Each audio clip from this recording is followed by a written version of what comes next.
donne la preuve que, à part ton prophète seul là, il y a une autre personne qui a entendu le récit Non, et les paroles de ton non, il n'y a pas. Non, de votre le Allah. Coran, je t'explique pour la dernière fois. Dans Amos 3, le verset 7, la Bible dit l'Éternel Dieu ne fait rien sur la terre. Et mon ami, écoute-moi, ne coupe pas. L'Éternel Dieu, au moins que ta parole est fausse, hein, ne fait rien sur la terre sans avoir révélé son secret à ses serviteurs, des prophètes. Donc Mohammed, il était celui qui a été choisi par Allah. Il est Rasulullah. Il était le messager d'Allah. Donc un messager est une personne qui transmet un message. Donc Allah lui avait choisi pour transmettre sa parole. Donc il ne peut pas me dire qu'il faut qu'Allah va révéler son message à 2 ou 3 ou 4 personnes pour que ça soit vrai. Non, c'est pourquoi dans le verset qu'on a lu, dans la sourate verset 19, c'est la réponse aux gens comme toi qui doutaient. Est-ce qu'il y a un témoin? Non, Allah dit, qui est le plus grand en fait de témoignage? C'est quel témoignage qu'on cherche d'autres en dehors d'Allah? C'est Allah, le créateur. Lorsque Allah atteste, c'est fini. Donc Allah est témoin entre Mohammed et vous les sceptiques. Il dit ce Coran m'a été révélé. Donc voilà ces déclarations. Pour que je vous ai averti, c'est vous et tout ce qu'elle attendra. Il dit c'est une révélation. Maintenant, toi le sceptique qui n'est pas d'accord que ce n'est pas une révélation, c'est toi qui vas prouver le contraire que ce n'est pas une révélation. En sortant des éléments, d'où peut-être que sera une possibilité à Mohammed de sortir ces documents. Où Mohammed, soit il est parti photocopier le Coran, ou il est parti recopier ça quelque part, où il a appris ça d'un être humain, où il était dans une université, où ils ont rassemblé leur puissance, ils ont écrit le Coran, parce que lui, il a dit c'est une révélation qui a été faite. C'est une déclaration. Il a fait une affirmation. Maintenant, cette affirmation, si tu n'es pas d'accord, maintenant c'est à toi de le prouver le contraire. Ah, Mohammed, tu as dit que ça là, on t'a révélé ça. Mais moi, je pense que ce n'est pas une révélation. Voilà ce que moi je pense. Voilà les preuves. Donc toi, maintenant, tu prouves le contraire et démentir sa déclaration en disant que ce Coran lui a été révélé. Parce que lui, il ne sait pas trouver le crédit que c'est lui l'auteur. Il dit c'est une révélation qui m'a été faite. Voilà la source. Une révélation n'est pas quelque chose d'audible. C'est une chose qui passe entre le révélateur et celui à qui ça a été révélé. Par exemple, si on te demande, on veut prendre pour toi cette méthodologie que tu as appliquée dans les histoires bibliques là, est-ce que tu peux nous donner un témoignage de tous les événements de la Bible là? Quelqu'un d'autre qui était à côté. Quand l'ange est venu visiter Marie là-haut, qui était là-bas? Quand l'ange est venu visiter Joseph, qui était là-bas? Quand l'ange est venu visiter tous les prophètes là, qui étaient là-bas? Joseph, qui était là-bas? David, Salomon, Abraham, tous ceux-là qui étaient des témoins oculaires. Mais c'est quelque chose que tu acceptes comme ça. Maintenant, c'est toi qui vas venir, non? Qui était témoin oculaire? Mohammed, il est né à la Mecque. Il est grandi à la Mecque. De l'an 0, de l'an 1 jusqu'à l'an 40. Toute la Mecque lui avait donné le titre As-Sadiq al-Amin. Le verdict, le digne de louange, le verdict, c'est lui qui ne ment jamais. Voilà. Il est le verdict. Il est le plus sincère. Il est le plus honnête. Quelqu'un qui n'a jamais été connu d'avoir menti, même une seule fois, dans toute sa vie terrestre. Parmi son peuple, là où il est né, il est grandi. Il s'est marié là-bas. Personne ne peut jamais pointer les doigts à Mohammed que tu as menti une fois. Cela n'existera jamais. Et je te lance ce défi à vous tous de me prouver le contraire. Qu'on a des sources contemporaines de ceux qui ont vécu avec Mohammed qui a dit que nous, toi, nous avons menti une fois. Ça n'existe pas. Maintenant, quelqu'un qui n'a jamais menti depuis qu'il est né et jusqu'à ce qu'il atteint l'âge de 40 ans. Comment lui peut-il mentir à l'âge de 40 ans? Quand il est venu, il a rassemblé son peuple sur la montagne. Il les a dit, si je vous ai dit qu'il y a une armée qui est prête pour attaquer la ville de la Mecque, est-ce que vous allez me croire? Il dit oui, parce que toi, on ne t'a jamais connu pour être un menteur. Il dit maintenant, je vous dis aujourd'hui, je suis le messager d'Allah. Allah m'a envoyé envers vous. Je suis son prophète. Les gens ont dit, mais ça coûte de ça, l'autre sont découragés, l'autre l'a insulté. Maintenant, ils n'ont pas insulté parce qu'il a menti, mais ils se sont découragés parce que le message qu'il les a apporté n'était pas à leur faveur, n'était pas dans leur intérêt. Donc voilà, depuis ces jours-là, il n'y a jamais eu l'existence d'un Coran, d'un livre qui s'appelle Coran, ou une récitation qui ressemble au Coran, avant que Mohammed a commencé à réciter le Coran devant les Mecquoises. Historiquement parlant, archéologiquement parlant, textuellement parlant, il n'y a aucun texte archéologique ou n'importe quoi que ce soit où tu vas aller trouver un document ou un livre qui ressemble au Coran avant Mohammed. Ça n'existe nulle part. Ça veut dire quoi? Le Coran que nous avons aujourd'hui nous a parvenu uniquement par Mohammed. Et que miraculeusement, Mohammed n'a jamais été fait école humaine Il n'a jamais été quelqu'un qui peut lire et écrire ou qui sera enseigné par des êtres humains. Non, c'est un illettré qui n'a jamais étudié. Mais son professeur était Allah. Allah lui a enseigné. Allah lui a enseigné le Coran. Maintenant, comment? C'est par dictation. Allah dicte le Coran, Mohammed répète. Et à chaque fois que Mohammed entend le verset, comme par exemple, lorsqu'elle a révélé les premiers 5 versets de la sourate 96, sourate Al-Alaq, Allah dit à Mohammed, Iqra, lis, bismi rabbika, au nom de ton Seigneur. Iqra, bismi rabbika, alladhi, khalaqa al-insana min alaq. Iqra wa rabbuka al-akram, alladhi alama bil qalam, alama al-insana ma lam ya'lam. Muhammad alayhi salam, il a compris ce qu'il a été demandé, c'est de répéter. Lui aussi, il a répété, Iqra, bismi rabbika, alladhi, khalaqa al-insana min alaq. Comme ça, c'est resté dans sa mémoire et c'est été écrit. C'est comme ça le Coran nous a parvenu sous forme d'un livre depuis le 7e siècle et nous avons jusqu'aujourd'hui le même Coran, lettre par lettre, phrase par phrase, mot par mot, rien n'a été changé. Voilà le Coran. Maintenant, tu te demandes comment on peut être sûr que c'est lui qui a fait un livre comme ça, de cette magnitude, un livre si puissant, un livre si fort, un livre, donc même le livre dit, ce Coran est un livre inattaquable. Le faux ne l'atteint de nulle part, ni par derrière, ni par devant, ni par à gauche, ni par à droite. Rien ne peut arriver au Coran. Aucun mensonge ne pourra pénétrer dans le Coran. Le livre lance le défi même à ceux qui pensent qu'ils pourront introduire le faux dans le Coran. Et non seulement ça, Mohammed est un illettré, qui n'a jamais été fait école humaine, qui n'avait pas de doctorat, qui n'avait pas de qualifications humaines. Il dit, In kuntum fi raybi mimma nazzalna ala abdina fa'tu bi suratin mithli. Si vous avez un doute sur ce que nous avons fait descendre à notre serviteur Mohammed, tâchez donc à produire une sourate semblable à ce que moi Allah j'ai fait descendre à mon serviteur. Si tu peux. Mon ami, tu es là, l'enlèvement. Toi, tu es un intellectuel, tu es diplômé, peut-être tu as des masters. Il faut essayer, non? La plus petite sourate dans le Coran n'a que 3 versets. 3 versets. Inna a'tainaka al-kawthar fasolli li rabbika wanhar. Inna sha'naka huwa al-abtar. 3 versets. Maintenant, Mohammed sallam, qui dépasse l'intelligence artificielle, qui dépasse l'intelligence humaine. Il n'y a aucun humain sur la terre. Il n'y a aucune université. Les êtres humains regroupés, rassemblez toute votre puissance et essayez de relever le défi que Mohammed a laissé dans le Coran. Et jusqu'aujourd'hui, vous ne parviendrez jamais et personne n'est arrivé à le faire parce que l'œuvre du Coran, ce n'est pas une œuvre humaine, mais c'est une œuvre divine. C'est le Créateur qui a fait et ça, c'est une preuve évidente. Donc, si tu demandes qui est témoin là, c'est que demande là, c'est en face de toi. Le livre est là. Si tu penses que ça ne vient pas de Dieu, il faut essayer de répliquer le Coran. C'est bon? D'accord. Moi, j'ai une petite question. Et puis moi, je vais descendre. Si le Coran est vrai, tu vois, tu vas me dire entre les paroles de Jésus et puis les paroles de Mohammed, qui dit la vérité ou qui dit pas la vérité?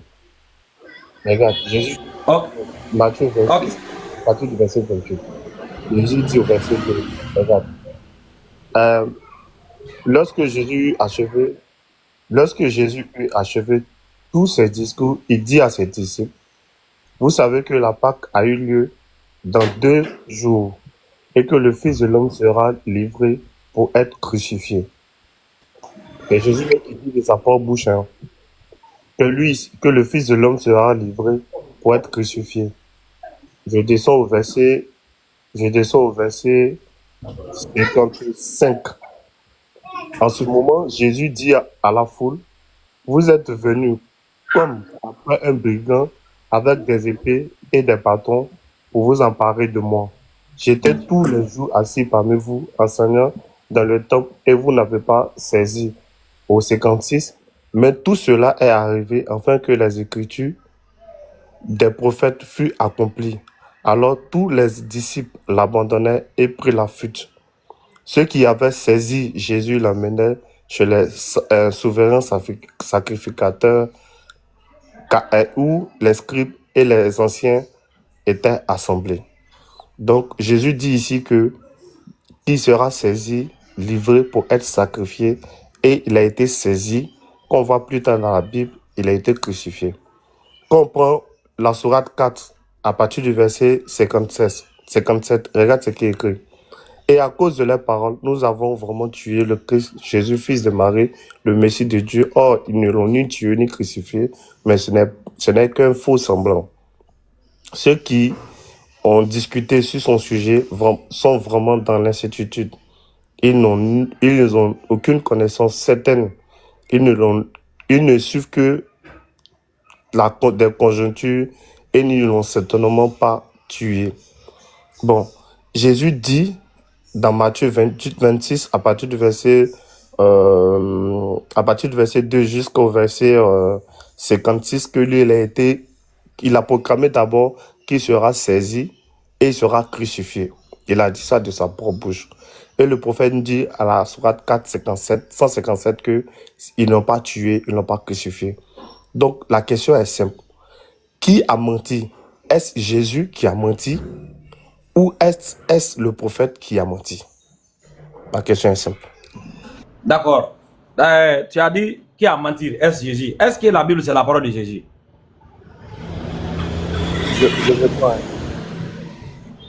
Je reprends. Ah, je te demande, est-ce que la Bible c'est la parole de Jésus? Attends, je reprends. Lorsque Jésus eut achevé tous ses discours, il dit à ses disciples... C'est bon. Non, pause d'abord. Qui a entendu lorsque Jésus fut achevé, c'est qui? Il dit à ses disciples, c'est Jésus qui parle à ses disciples. Non, qui a dit, il dit à ses disciples, c'est qui? Ce sont ses disciples même. Hein? Ce sont ses disciples eux-mêmes. Donc, c'est pas ses paroles. Tu me prends les paroles de quelqu'un, tu dis Jésus a dit. Pourquoi tu fais ça même? Tout ce que tu vas prendre là, ce sont des paroles qui ont été dites par des personnes, on ne connaît pas qui. On dit, Jésus dit à ses disciples. Attends, donc c'est pas Jésus, lui qui parle. Quand la Bible dit... C'est pas lui. C'est pas lui qui a écrit. Non, mais qui a dit? Le problème, c'est que qui a dit? Attends, quand Jésus dit à... Écoute-moi d'abord. Quand Jésus dit à ses disciples là, quand Jésus dit à ses disciples, je dis, ou bien il dit là, c'est pas Jésus qui parle. Non, quand quelqu'un dit, Jésus a dit là-haut, ça veut dire c'est lui qui a dit là, et c'est lui qui a dit. C'est pas Jésus qui a dit, c'est quelqu'un qui a dit, Jésus a dit. C'est que celui-là, c'est les paroles de celui qui a dit. Ouais, tu comprends pas? Par exemple, j'ai dit, attends. Écoute-moi, frère. Attends d'abord. Écoute-moi. Attends, s'il te plaît. Quand le prophète dit, quand Allah dit au prophète, dit là, qui a dit? Voilà. Je vais répondre d'abord à ce qui est de la Bible là. Hein? Dès d'abord, je te mets en contexte. Le fils de Marie, il a passé toute sa vie terrestre pendant ces 3 ans et quelques mois de ses prêches là-haut. Il n'existe aucune écriture qui a été faite à son temps vivant. Il n'a jamais autorisé ou ordonné quelqu'un de mettre en écriture un seul mot sortant de sa bouche. Cela n'existe nulle part. On n'a aucun texte, aucune preuve existant qui nous atteste que le fils de Marie, quelque part, quelqu'un avait mis en écriture un seul mot sortant de sa bouche. Zéro. Et cela a duré pendant des années. La première personne qui est venue, qui a commencé à écrire sur le fils de Marie, c'était Paul. Et Paul, qui n'était pas un témoin oculaire, qui n'a jamais vu le fils de Marie, qui n'était pas présent durant son ministère, avec ses lettres au Coran, selon Philippiens, entre les années 52, ainsi de suite. Maintenant, les 4 autres évangiles qui ont été faits, ça a été fait plus tard, vers les années 70, voilà, 70 jusqu'à l'ensemble. Zéro n'existait pas. Maintenant, les personnages sont des auteurs anonymes. Matthieu n'a pas écrit Matthieu. Luc n'a pas écrit Luc. Jean n'a pas écrit Jean. Marc n'a pas écrit Marc. Parce qu'il n'existe ni Marc dans Marc, il n'existe ni Jean dans Jean, il n'existe ni Matthieu dans Matthieu, il n'existe ni Luc dans Luc. Ce sont des auteurs anonymes et inconnus. La personne qui a mis des titres juste au-dessus de chaque évangile, c'est Irénée de Lyon vers le 2e siècle. C'est lui qui a mis les introductions que tu vois dans les évangiles là. L'évangile selon Saint Matthieu, l'évangile selon Saint Jean. Ce n'est pas Jean qui a écrit l'évangile selon Saint Jean, ce n'est pas Matthieu qui a écrit l'évangile selon Saint Matthieu, ce n'est pas Luc qui a dit l'évangile selon Saint Luc. Aucun d'eux n'a été l'auteur de ce qu'il a écrit. Ce sont des documents anonymes et inconnus. Et bizarrement, et ce qui est encore plus dangereux, c'est quoi? Il n'existe aucune écriture datant du 1er siècle. Zéro manuscrit. Matthieu n'existe pas au 1er siècle. Luc n'existe pas au 1er siècle. Jean n'existe pas au 1er siècle. Marc n'existe pas au 1er siècle. Thessaloniciens, Philippiens, Romains, Actes, aucun livre, Apocalypse, aucun livre du Nouveau Testament n'existait au 1er siècle. Zéro livre. La première fois qu'on commence à avoir des livres là, c'est pas du 2e, 3e siècle. Et la première fois que nous avons les livres là complètes ensemble, rassemblés ensemble, les 27 livres là, c'est au 4e siècle dans le Codex Sinaiticus. Qui a écrit ce codex? Où passaient ces livres là? De l'an 1 jusqu'à l'an 400. Les livres étaient passés où?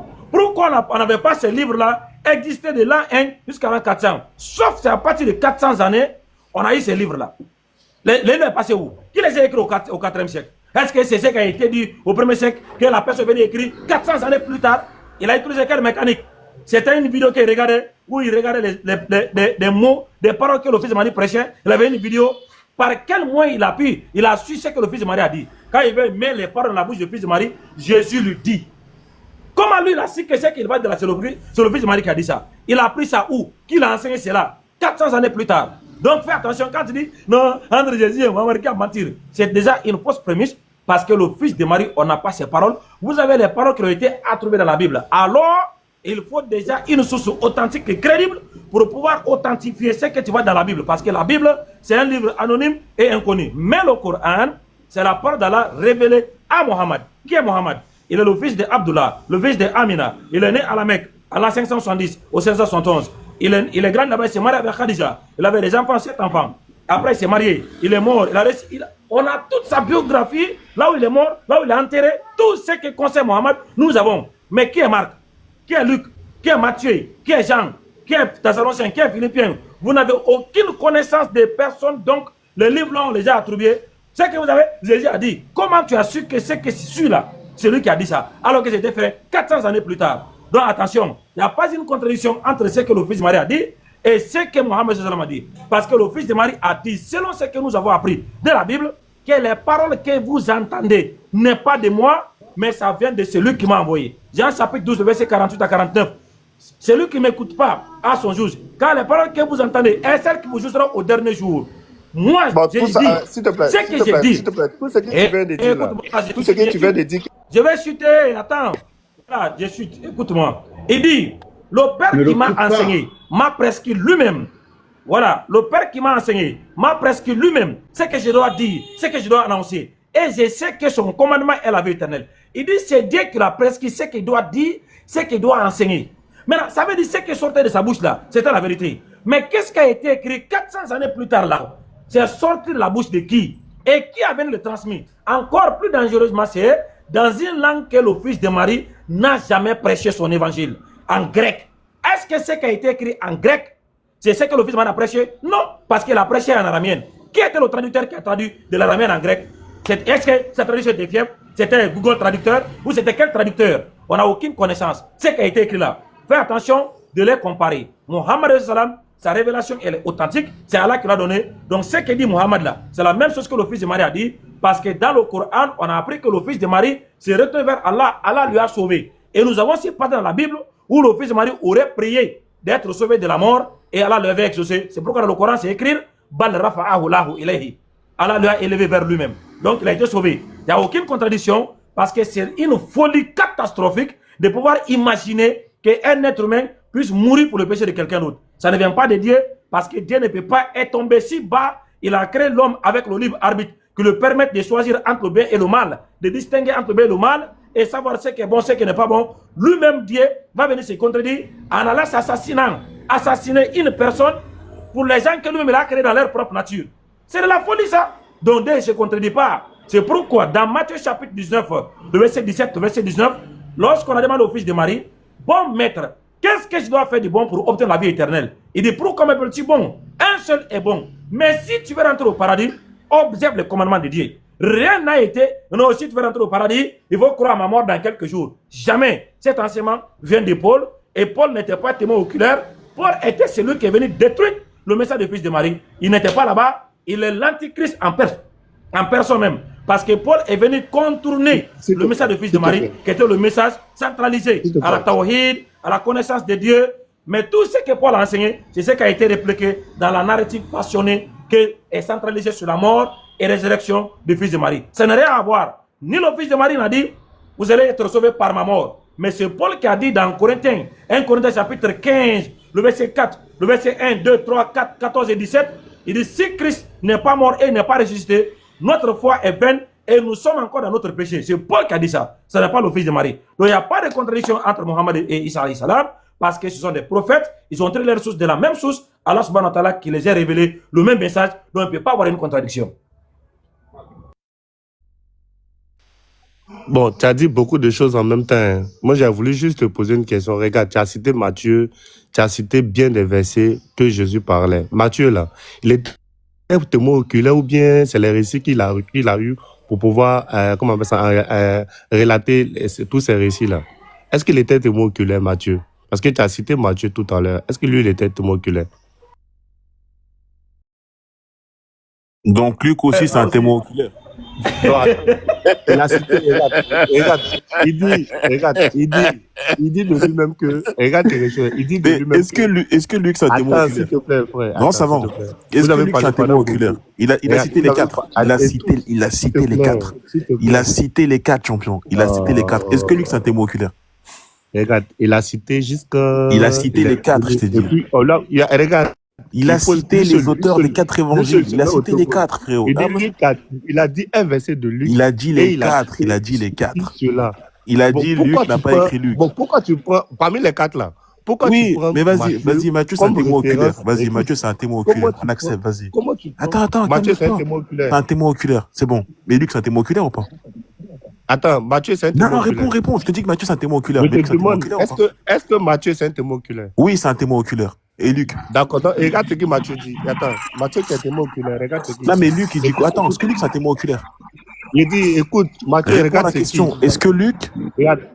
Regarde ce que Luc, c'est un témoin oculaire? Réponds, pourquoi tu réponds pas dans ça? Il a pas tu m'as parlé sur Mathieu, moi je te parle de Luc. Laisse-moi finir, laisse-moi parler aussi. Réponds à la question. Est-ce que Luc, c'est un témoin oculaire? Bon, il n'y a pas de problème. Oustaz Kamara, je vais te demander, un jour, je vais te donner au moins 30 minutes à 1 heure du temps où on aura où on ne sera pas, comment on veut ça même, où il n'y aura pas je vais, voilà, l'enlèvement, merci beaucoup. Regarde, tu as parlé pendant 30 minutes. Il n'y a aucun auteur du Nouveau Testament, voilà. Non, t'écoute, il n'y a aucun auteur du Nouveau Testament qui est témoin oculaire des faits qu'il a écrits. Il n'existe pas. C'est-à-dire, ce sont des noms. Il ne faut pas confondre le nom d'un certain apôtre qui aura été parmi les apôtres du Fils de Marie. Donc, on a attribué à cette écriture qu'on appelle l'évangile selon Matthieu. Voilà. Les apôtres du Fils de Marie ne sont pas des auteurs du Nouveau Testament. Malgré que les gens ont fait usage de leur nom pour donner quelques crédibilités à ce qu'ils ont écrit. Est-ce que tout à l'heure, tu as cité Matthieu comme témoin pour soutenir ta thèse? Non. J'ai dit tous les 4 évangiles, ce sont des auteurs anonymes et inconnus. Donc tu n'as pas cité Matthieu tout à l'heure pour soutenir ta thèse. Non. Comment je vais citer Matthieu? Est-ce que moi je vais me tromper? Aucun auteur du Nouveau Testament est témoin oculaire des faits qu'il a écrits. Aucun. D'accord. Donc, tu veux me dire que Matthieu, Jean, Pierre, tout ce qu'on a aujourd'hui, il n'y a aucun... C'est un nom, mon ami. Attends, s'il te plaît. S'il te plaît. Ma question est simple. Tu veux me dire que quoi, l'évangile qu'on a aujourd'hui, Matthieu, Pierre et autres, tous les 4 évangiles qu'on a là, il n'y a aucun d'entre eux qui était témoin oculaire. On ne te parle pas des personnes. Ne confonde pas des personnes et des écrits. Les écritures ont été faites plus tard, après les gens là. On a attribué les écritures à ces personnes-là. Comme je ne suis pas à la maison, je vais te faire aussi des critères que les pères de l'église avaient sélectionnés pour pouvoir choisir un livre. Ce n'est pas parce que, à cause des noms, il y a des critères que j'avais. Par exemple, l'évangile de Barnabé. Attends, s'il te plaît. Attends, s'il te plaît. Non, attends, s'il te plaît, attends. Est-ce que Ali... tu es en train de pour rassembler, qu'il a compris de tout ce que tu viens de dire. Est-ce que Ali pour rassembler le Coran? L'enlèvement. Attends, s'il te plaît. Est-ce que Ali pour rassembler le Coran? Attends 2 secondes. Attends, s'il te plaît, laissez-moi parler aussi. Mon ami, écoute, si je te dis écoute, attends. Bon, attends, tu vas parler, moi je vais te laisser parler. Mais est-ce que tu as entendu de tout ce que Oussaz a dit? Tu as compris? Laisse-moi lui poser la question, s'il te plaît. Est-ce que tu as compris? Ça sera rien de fatiguer. Il t'a expliqué tout. Laisse-le poser la question. Est-ce que Ali a rassemblé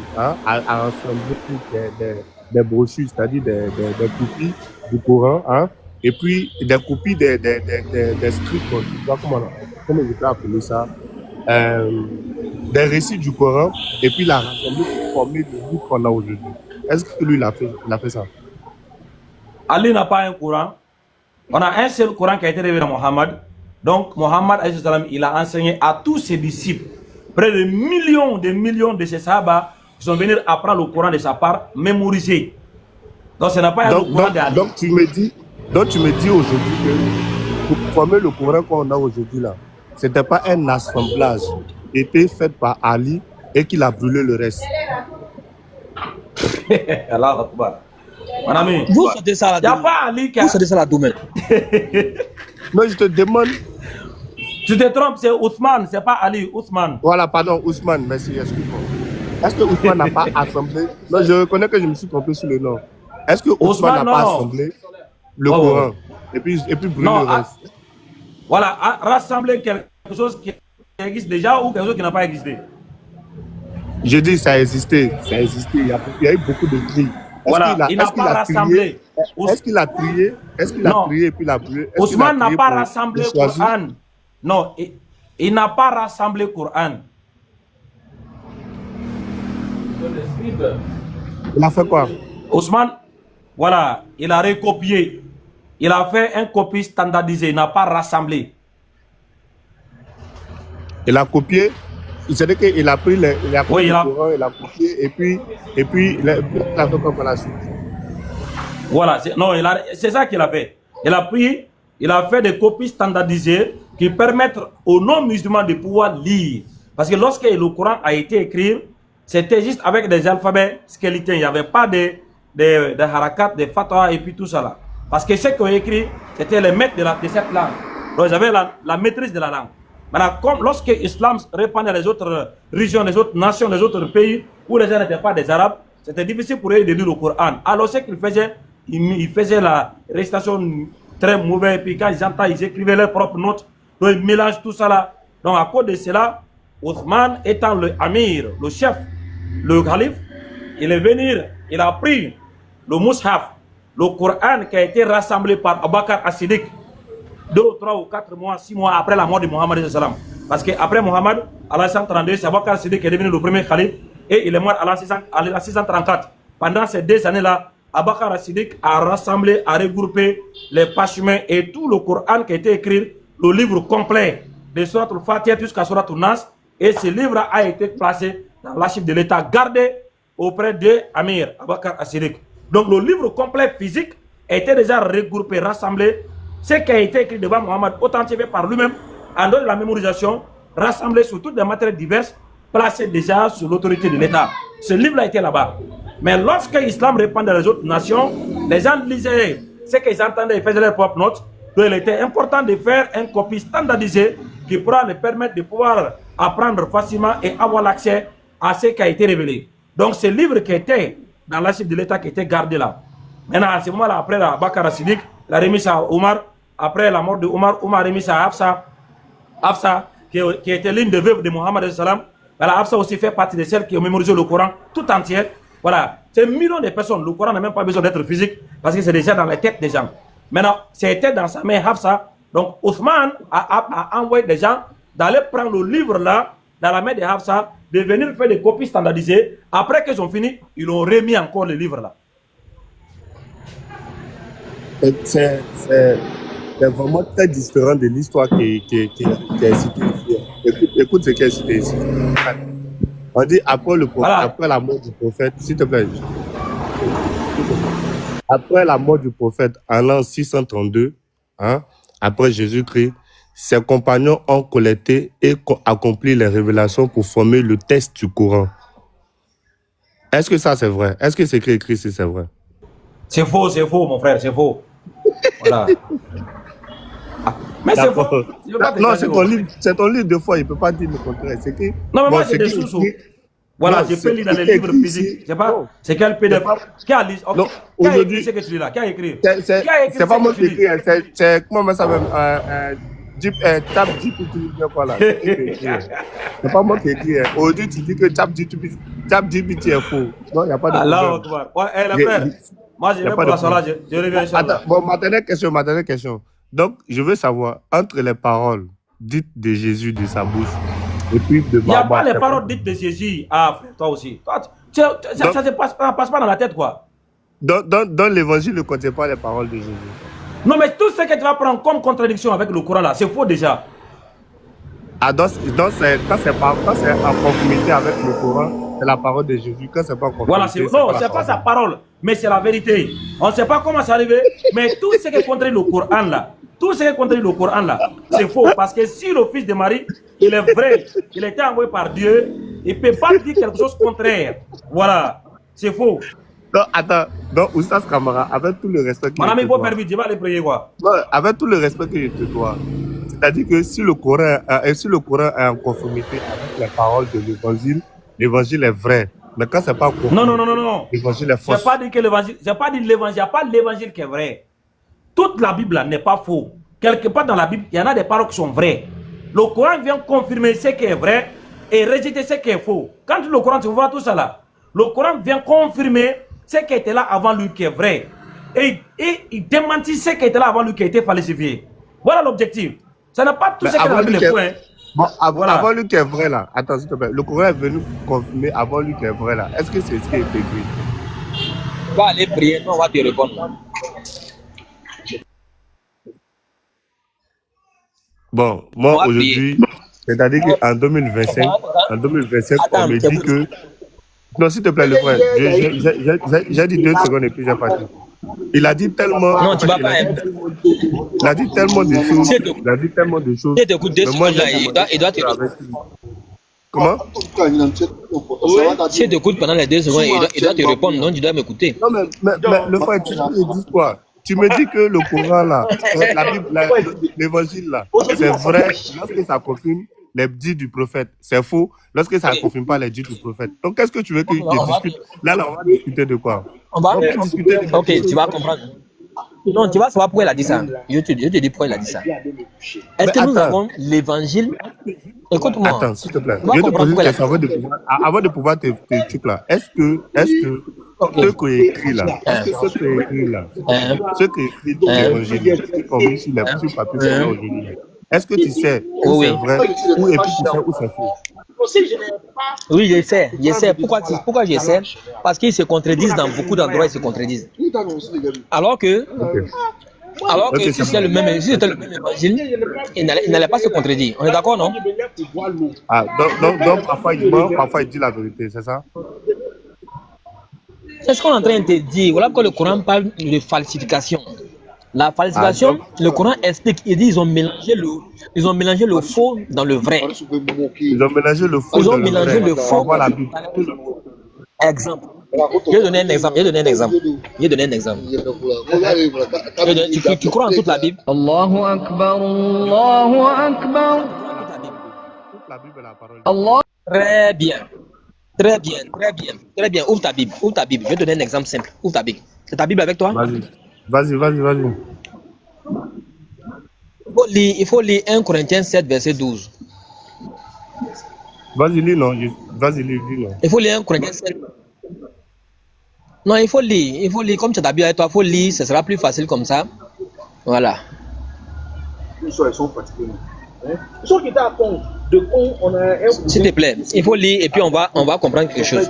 Tu vas voir que le faux a été mélangé dans le vrai. Toi-même, tu vas admettre que le faux a été mélangé dans le vrai. Il va admettre quoi? Qu'est-ce qu'il raconte là?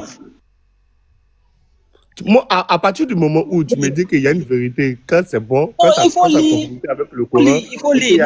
Non. À partir de là, moi, je prends plus rien en fait. Frère, écoute-moi. Nous là, il faut lire. Regarde. Nous là, on dit que tout le Coran n'est pas la parole de Dieu. Est-ce que on a compris? Non, on a compris. Frère, tu peux nous lire là, tu dis que ta Bible. Frère, s'il te plaît. S'il te plaît, on a compris. Maintenant, comme tu ne comprends pas ce qu'on est en train de dire là, on va vérifier maintenant dans ta Bible. On va te montrer des écritures, toi-même tu vas admettre qu'effectivement, ils ont introduit du faux. Bon, c'est ce qu'il est en train de faire. Montre-moi le fond. Vas-y, je commence par 1 Corinthiens 7, verset 12, il faut lire. 1 Corinthiens quoi? 1 Corinthiens 7, verset 12. Verset 12, oui. Aux autres, ce n'est pas le Seigneur, c'est moi qui dis. Oui. Si un frère a une femme non croyante et qu'elle consentant à habiter avec lui qu'il ne la répudie point. Oui. Ok. Aux autres, ce n'est pas le Seigneur, mais c'est moi qui dis. Cette révélation vient de qui? C'est plus qu'il est clair. Que ça... Donc ça ne vient pas de Dieu. Pourquoi? Il était inspiré par Dieu. Attends, ce n'est pas le Seigneur là, ça veut dire quoi? Ce n'est pas le Seigneur, ça veut dire quoi? Ça veut dire qu'il n'a pas entendu ça dans la bouche du Seigneur. Mais il est dit sur l'inspiration, s'il te plaît, il est dit sur l'inspiration de sa personne. C'est-à-dire que sa propre réflexion, il est doté du Saint-Esprit, s'il te plaît, attends. Il est doté du Saint-Esprit, donc il sait ce qui est bien, ce qui n'est pas bien. C'est sa raison personnelle. Écoute-nous. Animé du Saint-Esprit, où est le problème? On va aller tout doucement. Et s'il dit que ce n'est pas le Seigneur, comment tu peux nous parler encore des révélations du Saint-Esprit? Alors il te dit que ce n'est pas le Seigneur. Écoute, attends, donc tu es en train de nous dire que... Attends, je viens. Tu es en train de nous dire que... Laisse-moi finir au moins. Donc tu es en train de nous dire que le Saint-Esprit révèle des choses que le Seigneur n'a pas révélées. C'est ça? Non, c'est pas ce qu'il est en train de dire. Écoute, mais attends, tu nous dis que... Il dit aux autres, fais écouter. Il dit aux autres, ce n'est pas le Seigneur. C'est moi qui dis. C'est-à-dire que cette parole, c'est pas sorti de la bouche du Seigneur. C'est pas le Seigneur qui est venu s'asseoir pour dire que si un frère fait ceci, non, c'est pas lui. Mais c'est selon lui son analogie, sa sagesse, ses pensées, et puis sa dotation du Saint-Esprit là, de la capacité qu'il a. Donc ça vient de sa propre pensée qui n'est pas du Seigneur.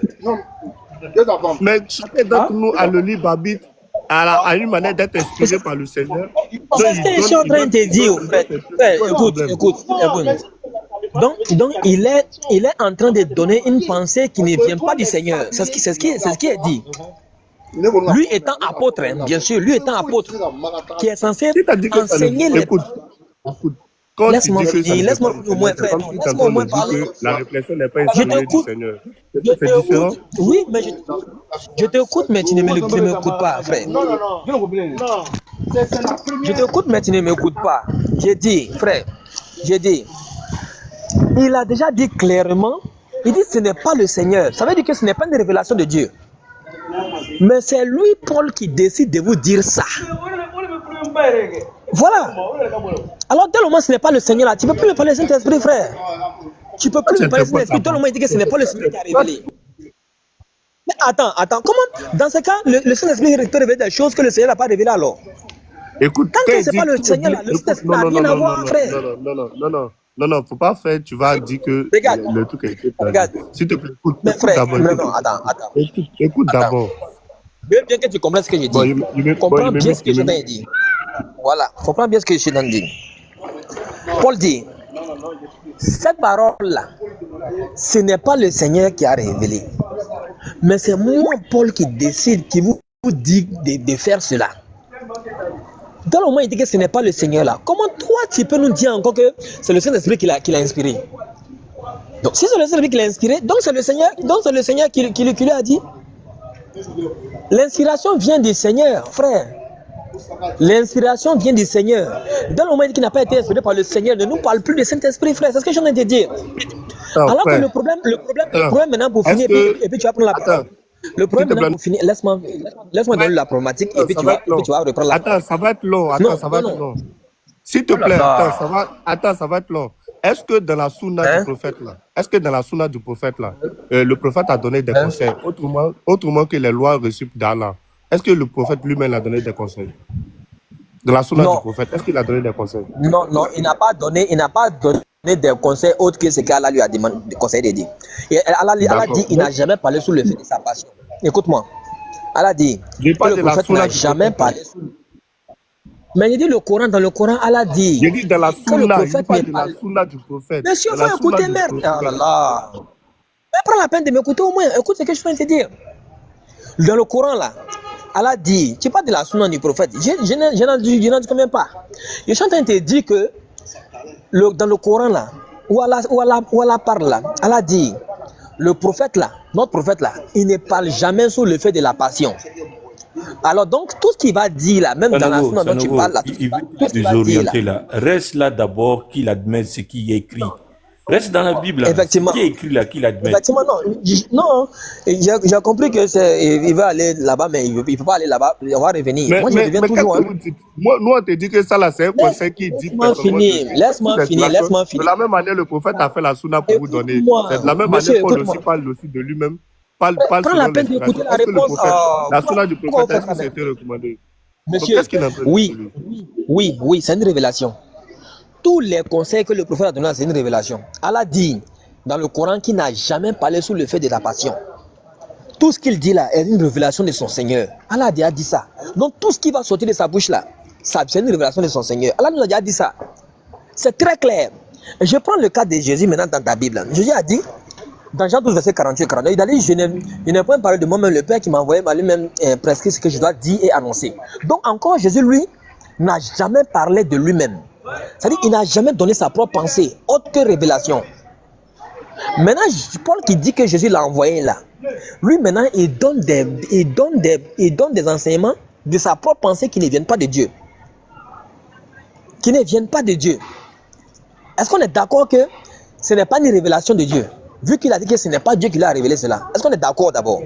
Il n'a pas dit que ce n'est pas Dieu qui le dit, ce n'est pas le Seigneur qui le dit. C'est différent. Moi, je te pose une question. Écoute, attends. Moi, on va se Attends. Mais c'est terrible. Attends. S'il te plaît, est-ce que tu sais que... Tu as parlé pendant longtemps. Laisse-moi parler. Mais c'est toi qui as pris la parole. Est-ce que tu sais que cette parole-là, cette révélation qu'il a donnée dans 1 Corinthiens 7, verset 12 là, contredit Deutéronome 7, verset 3. Ça contredit Deutéronome 7, verset 3. Est-ce que tu le sais? Ça contredit la parole de Dieu. C'est ça le problème. Bon, finalement, tu as me laissé parler aussi, non? Voilà, je t'écoute maintenant. Merci. Voilà. Quand Paul dit que autrement, c'est pas le Seigneur qui le dit, mais c'est moi qui le dis, c'est un conseil selon lui qu'il donne. De la même manière, le prophète dans la Sunna donnait des conseils, des approbations et autres. C'est de la même manière. C'est le prophète là, tu dit. Mais c'est une contre-vérité, frère. Parle-toi, arrête de dire de la même manière que le prophète. Est-ce que tu as une seule preuve qu'il parlait sous l'effet de sa passion? Tu as une seule preuve? Ce que Paul a fait ici, c'est l'effet de sa passion. C'est sa propre passion. Parce que ce n'est pas Dieu qui lui révèle. J'ai déjà répondu et tu reviens répéter la même erreur. À quel moment tu as dit dans la Sunna que le prophète parlait sous sa propre passion et que ce n'est pas des révélations? Est-ce que tu peux nous donner la preuve qu'il parlait sans révélation? Tu peux nous donner les preuves? Donc ne dis pas ce qui n'est pas. Parle de ce que tu sais. Ne parle pas de ce que tu ne sais pas. C'est ce que je veux te faire comprendre. Il ne faut pas dire de la même manière que le prophète. Arrête de nous faire ça, s'il te plaît. J'ai déjà répondu à cette question. Allah dit qu'il n'a jamais parlé sous le feu de sa passion. Et lui-même n'a jamais dit qu'il parlait sous le feu de sa passion. Alors frère, ne mentionne pas ce qui n'est pas écrit. Arrête de mentir sur le prophète, s'il te plaît. Je te laisse encore la parole.